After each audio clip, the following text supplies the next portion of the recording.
गो माला से समस्त हमारा जितना माई बहन लोग बाड़ी सीता स्वरूप जान के, भैया बाबा चाचा के राम स्वरूप जान के एक ही माला से स्वागत करो। एक बार जोरदार चारों तरफ से ताली बजा दी।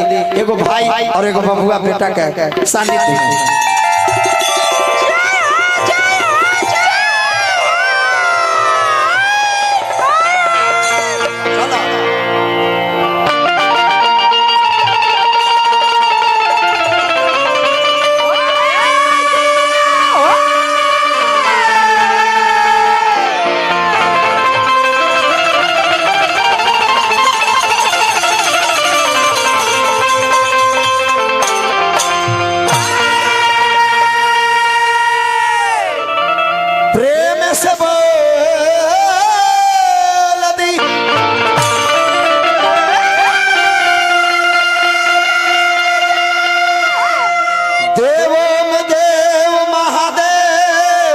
भगवान की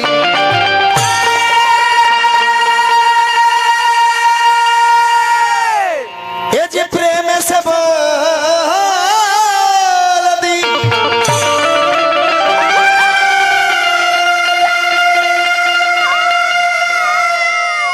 माखन चोर कृष्ण मुरली मनोहर घनश्याम भगवान की।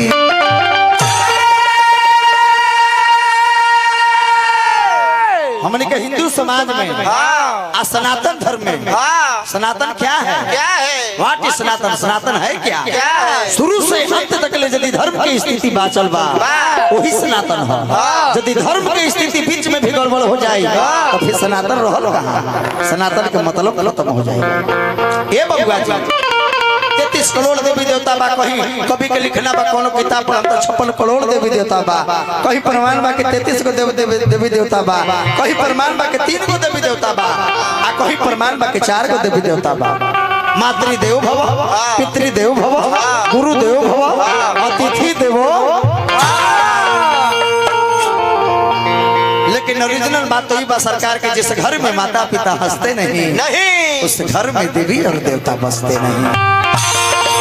जिस घर में माता पिता रोते हैं उस घर में कदापि देवी और देवता नहीं होते। अरे रोजा करो, रमजान करो, चाहे रहो उपवास। अरे बेटा तो वही है जो अपने माता पिता को सदैव रखता है अपने पास।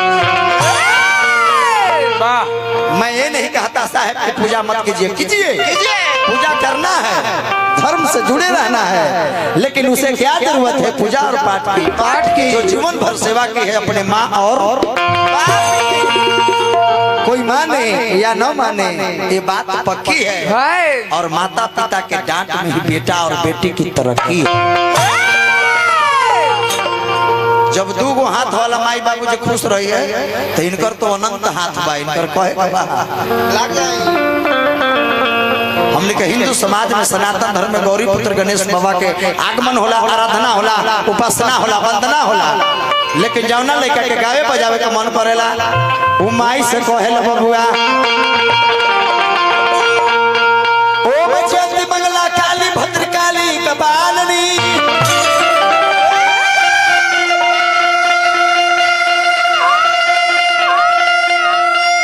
दुर्गे क्षमा शिवा धात्री स्वाहा स्वधा नमस्तुते।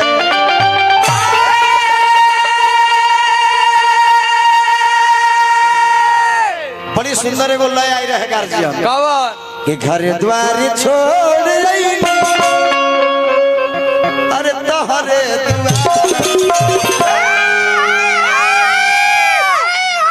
इज्जतिया रखिला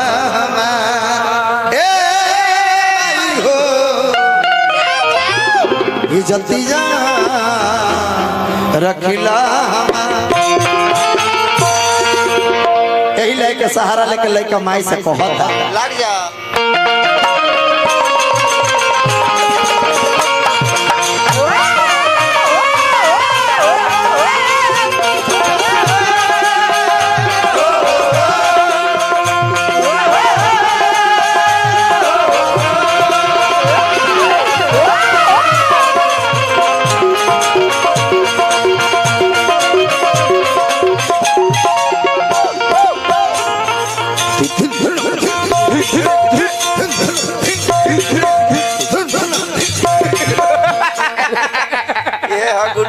कट अलग है लड़का कहता ये माई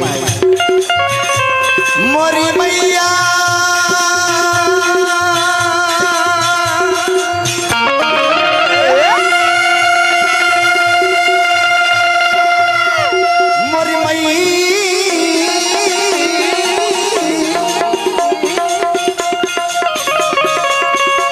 मोरी मैया मोरी मैया मोरी मैया मोरी मैया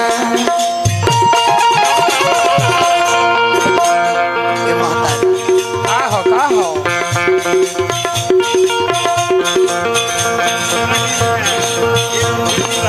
मुन्ना डीजे कौन बात बिजली विभाग चल चलिए अब लाइन ना कटे के चाहिए गरम ठंडा चेक कर ले ये महतारी का हो ब्रह्मा के रानी हो के रानी हो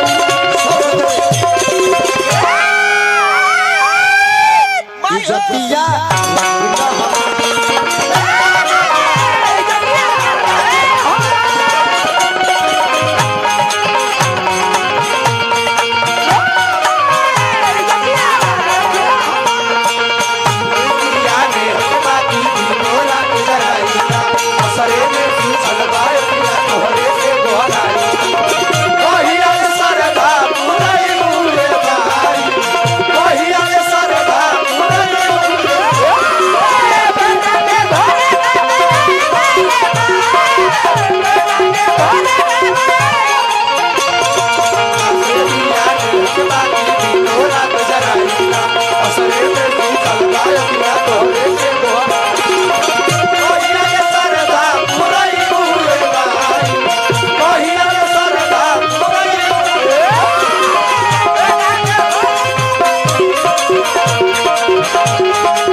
मुंह भर दम लाए से प्रदुमन शत्रुधन जी देखिए तो बड़ी लयदार हो लम्हा टीका मरला ऐसे ही टीका मरले थी बार रंग वाले हाय देखो त उम्र बुढ़ारी हो गई उम्र 55 दिल 55 बाप रे बाप चलिए हार्दिक हार्दिक स्वागत गीत संगीत के प्रेमी बैठल बनी हमरा शत्रुधन भैया जी गुरु भैया कहता ये महतारी गुरु भैया थोड़ा सिमरन का टाइम थोड़ा कम रखो जी हां एकदम एकदम अतिथि लोग जी कहे तो अबे बंद कर दे अब एक को सुमरन ने गाइबी का कर बार चलो हां तब का अरे तू ही तार देलू तुलसी कबीर के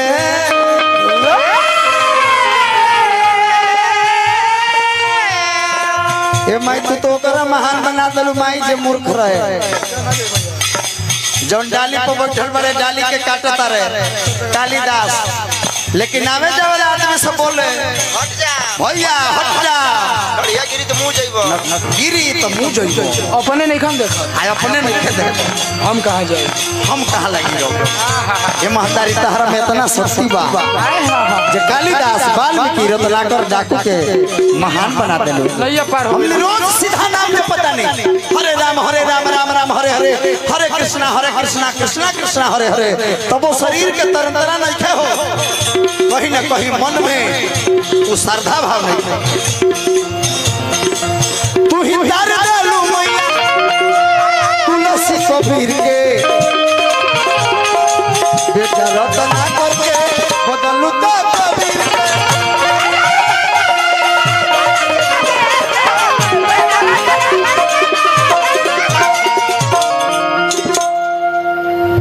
सर जी का कीमती समय बा जाके चाहता नहीं इतने कम समय रहुआ ना देनी इतने बहुत समय रहुआ दे देनी अपन कीमती समय बहुत नैया फसल बा मैया नैया फसल बा मैया पीछे मगधा इज्जतिया रंगीला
परिवार हमरे शत्रुघ्न प्रसाद जी की तरफ से एक बार फिर से बहुत बहुत रुपया का पुरस्कार, हार्दिक हार्दिक स्वागत।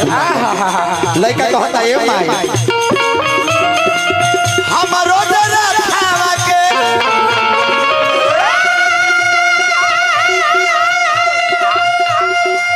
तू ही बालू चाला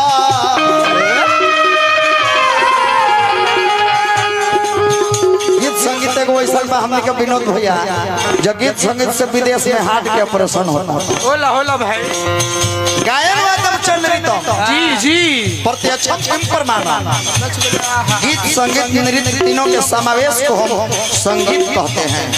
गीत मने गाना, संगीत मने बजाना, नृत्य मने नाचना, ये तीनों संगीत में ही आते हैं। हमारी जरा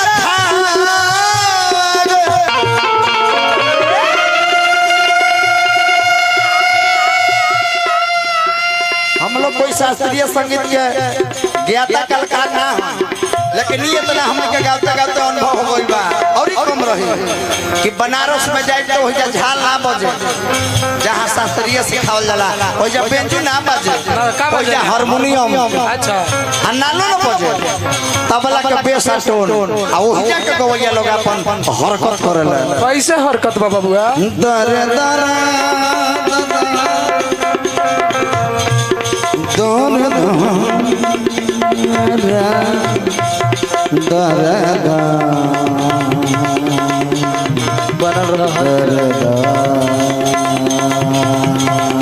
नारदी में बबुआ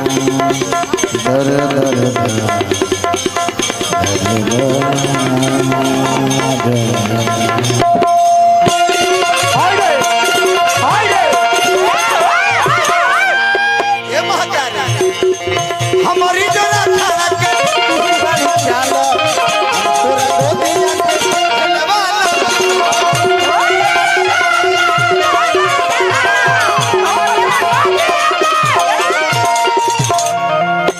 ये महतारी बेटा हल चल ले, बेटा हल चल ले तोहरे दुआर इज्जतिया रखिला